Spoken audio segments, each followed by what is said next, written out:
பத்ராயப்ப குருசேகரம் ராமசாமியாபுரம் பெண்கள் ஐக்கியத்தின் அசதியாயிராமல் ஜாக்கிரதையாயிருங்கள் இந்த நாடகத்தை பார்ப்போம். இதோ வாங்கப்பா, வந்து எல்லாரும் உட்காருங்க. அப்புறம்ப்பா எல்லாரும் எப்படி இருக்கீங்க? நல்லா இருக்கீங்களா?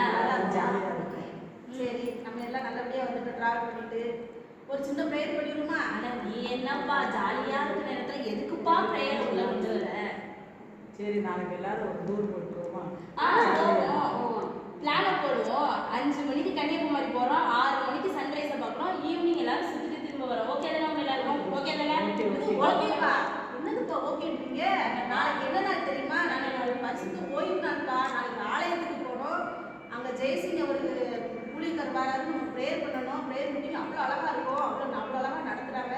நம்ம வாரத்தில் 6 நாள் நமக்காக எடுத்துக்கிட்டோம்ல, ஒரு நாள் நம்ம ஆண்டவருக்காக நம்ம போவோம்ப்பா ஆலயத்துக்கு. ஏன்பா ஜாலியாக இருக்கிற நேரத்தில் நீ ஜபோன்னு நிற்கிற? எங்களுக்கு பதில் போய் ஜோம் பண்ணிட்டு வாங்க. ஏன் அசட்டை பண்றீங்க? ஆண்டவரை பத்தி நீங்க நல்லா வேத வாசிக்க மாட்டேங்கிறீங்க, ஜெபம் பண்ண மாட்டேங்கிறீங்க. அவருடைய வருகையை நம்ம எப்படிப்பா எடுத்துக்கொள்ள போறோம்? நாங்களே ஒரு நாள் தான் ஃப்ரீயா போயிட்டு வரலான்னு இருக்கோம். ஏன்பா இப்ப நீ வேற இது பண்ற? நோவாவின் காலத்துல நடந்தது போல நடக்குதுப்பா. நீங்க அப்படி அசட்டையா இருந்தீங்கன்னா அக்கினி கடல்ல நம்ம தள்ளப்பட்டுருவோம். தெரியுமா உங்களுக்கு? தெரியுமே, ஒரு நாளாவது தான் நாங்க ஃப்ரீயா இருக்கோம்னு சொல்றோம்லப்பா. பைபிள் படிங்க, வேத வாசிக்க. நான் சொல்றதை சொல்லிட்டேன், அப்புறம் உங்க இஷ்டம்ப்பா. டைம் ஆயிடுச்சு, நீங்க சொன்னதே சொல்லுவாங்க. நம்ம போய் படுப்போம். காலையில 5 மணிக்கு எல்லாரும் ஆமாப்பா, இந்த பரிசுத்த ஜோதியக்கா ஆன்லைன் ப்ரேயர் வச்சு நடத்தி விட்டுருவாங்க. பெண்ணை நீங்க வரீங்களா இல்லையா? நான் வரலப்பா, நீங்கள் எல்லாம் போயிட்டு வாங்க.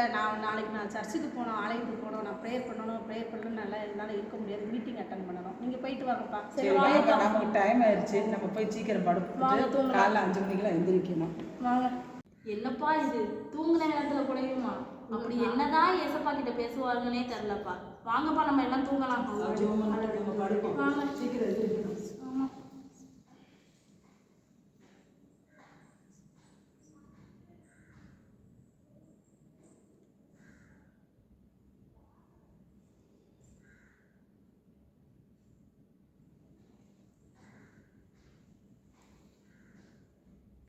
இங்கேருந்து புண்டு தலைவலியை காணும். இங்கே தான்ப்பா எங்கேயோ ஸ்தோத்திரம் ப்ரேயர் பண்ணிட்டு இருப்பாங்க.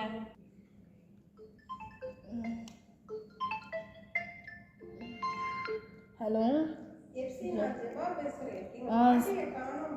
சொல்லு ஜபா. என்னது பாட்டியை காணுமா?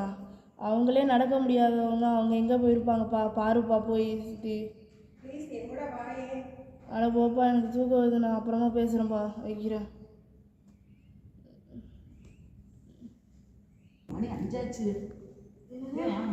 டூர் ப்ரோக்ராம் இருக்குல்ல. மணி 5 ஆச்சா? என்னப்பா சொல்கிறேன், வாங்கப்பா சீக்கிரம் கிளம்பலாம். எப்பா எழுந்திருப்பா நீ. இங்கேருந்து புண்டு தலைவலியை காணும். என்னப்பா அப்போ இதுலேருந்து ஒவ்வொருத்தவங்களையா காணும்னு சொல்லிட்டே இருக்கீங்க? என்னப்பா சொல்கிறீங்க? நான் போய் எங்கள் அம்மாவை போய் தேட காஃபி போட சொல்கிறேன். நீங்கள் போய் ஃப்ரெஷ் ஆகிட்டு வாங்க, ஓகேவா? என்ன அம்மாவை எங்கே?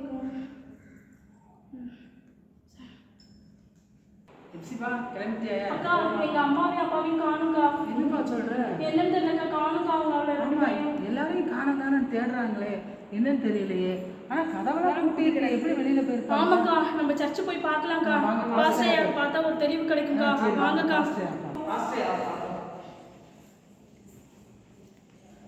என்னப்பா, பாஸ்டர் ஐயாவோட அங்கே இருக்கு, பாஸ்டர் ஐயாவோட வாட்ச் இருக்கு, பாஸ்டர் ஐயாவோட பைபிள் இருக்கு. ஆனால் பாஸ்டர் ஐயாவுக்கான ஒருவேளை 2ஆம் வருகையில் எல்லாரும் எடுத்துக்கொள்ளப்படுவாங்க. வேத வாக்கியத்தின்படி அந்த மாதிரி நடக்குமோ? எல்லாமே இப்போ காணம் வேற தேடிக்கிட்டு இருக்கிறாங்கல்ல, ஒருவேளை அந்த மாதிரி இருக்குமோ? நம்ம பைபிள் வாங்க, பைபிளை பார்க்கலாம். என்னக்கா, வேதாகமத்தில் உள்ள வசனம்லாம் காணும், என்னக்கா பண்றது? ஆமாப்பா, ஒன்றும் கூட காணமே, ஒரு வசனம் கூட இல்லையே. என்ன செய்யலாம்? ஐயோ, முன்னாடியே பரிசுத்த ஜோதி அக்கா சொன்னாங்கக்கா, வேதாகமத்தை நம்ம தியானிச்சு பார்த்துருந்தா எல்லாரும் நம்ம ஏசப்பா கிட்ட போயிருக்கலாம்க்கா. என்ன பண்றதுனே தெரியலக்கா. எங்க அம்மா அப்பாவையும் எனக்கு காணுக்கா. என்ன பண்றதுக்கா? சரி வாங்க, தேடி பார்க்குறோம். ஐயோ, வாங்க வெளியில தேடி. அக்கா நீங்களும் இங்க வந்துட்டீங்களாக்கா? எங்க அம்மா அப்பாவை காணுக்கா. என்னென்னமோ சொல்றாங்கக்கா. எங்க அம்மாவையும் காணோம். நானும் தேடித்தான் வந்தேன். நான் வெளியில வரும்போது நிறைய பேரை காணோம்னு பேசிக்கிறாங்க. அப்படியாக்கா? இந்த நியூஸ் பாரு. முக்கிய செய்திகள். நேற்று நள்ளிரவில் உலகம் முழுவதும் பல்லாயிரக்கணக்கான மக்கள் மாயம். செய்வதறியாது மக்கள் திகைப்பு. கிறிஸ்தவர்களிடமிருந்து வந்த தகவலின்படி இது இயேசுவின் 2ஆம் வருகை என்று சொல்லப்படுகிறது. காணாமல் போன மக்கள் அனைவரும் இயேசுவை உண்மையாய் பின்பற்றியவர்கள் என்பது குறிப்பிடத்தக்கது. இன்று முதல் 666 என்ற இலக்கம் அமலுக்கு வருவதாக சர்வதேச அரசு அறிக்கை வெளியிட்டுள்ளது. இந்த 666 என்ற இலக்கத்தை மக்கள் அனைவரும் தங்கள் வலது கையிலாவது தங்கள் நெற்றியிலாவது பதித்தவர்கள் மட்டுமே எதையும் வாங்கவோ விற்கவோ முடியும் என்று கட்டளை பிறப்பிக்கப்பட்டுள்ளது. நடப்பவைகள் அனைத்தும் பரிசுத்த வேதாகமத்தில் கூறப்பட்டவைகள். இவை நிறைவேறியதாக கிறிஸ்தவ மக்கள் மத்தியில் பரபரப்பாக பேசப்பட்டு வருகிறது. இன்னும் அநேக தகவல்கள் நமக்கு கிடைத்திருக்கின்றன. இணைந்திருங்கள் சிறிய இடைவேளைக்கு பிறகு. என்னக்கா 666 வாங்க முடியாது விற்க முடியாதுன்னு சொல்றாங்க, என்னக்கா பண்றது இப்ப? ஆண்டவரே, இதுதான் உம்முடைய 2ஆம் வருகையா? ஏழைகளுக்கு நான் நிறைய உதவி செஞ்சேன். வார வாரம் ஆலயத்துக்கு வந்தேன். நல்ல காரியங்கள் பல செய்தேன். என்னை கைவிட்டுட்டீங்களே ஆண்டவரே. ஏசப்பா, என்னை ஏன் ஏசப்பா நீங்க கைவிட்டீங்க? கிறிஸ்துமஸ், நியூ இயர், ஈஸ்டருக்குலாம் நான் சர்ச்சுக்கு வந்தாண்டவரே, என்னை ஏன் கைவிட்டீங்க? எங்க அம்மா அப்பாவை மட்டும்தான் நேசிப்பீங்களா ஆண்டவரே? என்ன நேசிக்க மாட்டீங்களா ஆண்டவரே? ஏன் ஆண்டவரே என்னை கைவிட்டீங்க?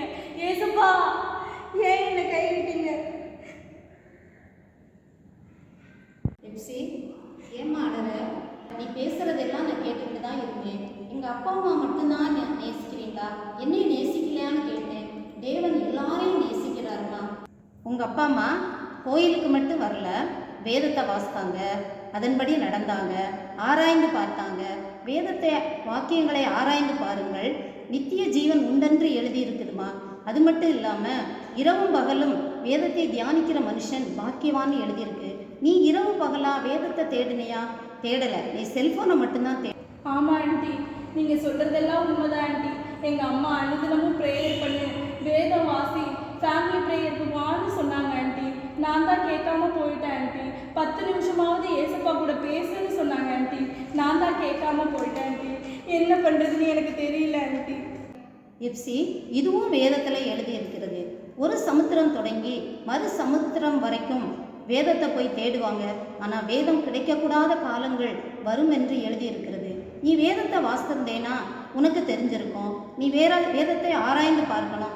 நீ வேதத்தை ஆராய்ந்து பார்த்திருந்தேனா உங்கள் அப்பா அம்மாவுக்கு கூட நீயும் பரலோகத்துக்கு போயிருக்கலாமே. இந்த மாதிரி கைவிடப்பட்டவங்களோட நிலைமை ஆண்டி. கைவிடப்பட்டவர்கள் எல்லாருமே தங்கள் நெற்றியிலாவது வலது கையிலாவது 666 என்ற முத்திரையை போட்டால் மட்டுமே எதையும் வாங்க முடியும். ஆனால் 666ங்கிற முத்திரையை வாங்கிட்டோம்னா நம்ம பரலோக ராஜ்யத்துக்கு போக முடியாது. அதனால தான் கர்த்தர் கொடுத்திருக்கும் போது வேதத்தை வாசித்து அதன்படி நடந்து பரலோகத்துக்கு போகிறதுக்கு நம்மளை ஆயத்தப்படுத்திக் கொள்ளணும். வேதத்தில் எழுதப்பட்டு இருக்கிறது, நாட்கள் பொல்லாததாக இருக்கிறபடியால் காலத்தை பிரயோஜனப்படுத்திக் கொள்ளுங்கள். ஆண்டி, ஆண்டி, ஏசப்பா, இப்போ அனுப்புறது இந்த ஏஞ்சலா? ஆண்டவரே ஏசப்பா, இந்த ஏஞ்சல் ஆண்டி நீங்கள் முன்னாடி அனுப்பியிருந்தா நாங்களாம் மனம் தெரிஞ்சிருப்போமா ஆண்டவரே? ஏசப்பா, எங்கள் அம்மா அப்பாவெல்லாம் நீங்கள் எடுத்துக்கிட்டீங்களே, என்ன ஏன் ஆண்டவரே கைவிட்டீங்க? 666 என்னென்னமோ சொல்கிறாங்க ஆண்டவரே.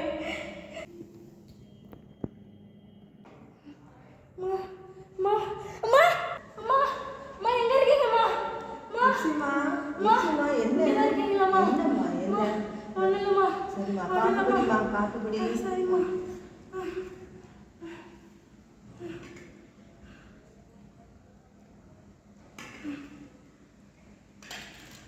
அப்பா, இது எல்லாமே தொடர்ந்துதான்.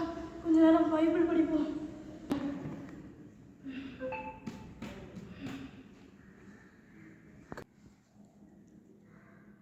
ரோமர் 12ஆம் அதிகாரம் 11வது வசனம்.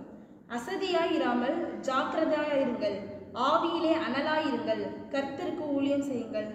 ஆமாண்டவரே ஏசப்பா, இந்த கனவின் மூலமாக எங்களுக்கு எச்சரித்திருக்கீங்க ஆண்டவரே. நாங்கள் அசதியாக இராமல் ஜாக்கிரதுள்ள பிள்ளைகளாய் உமக்கு ஊழியம் செய்யும்படி எங்களுக்கு பலனை தாங்க ஆண்டவரே. ஆமீன்.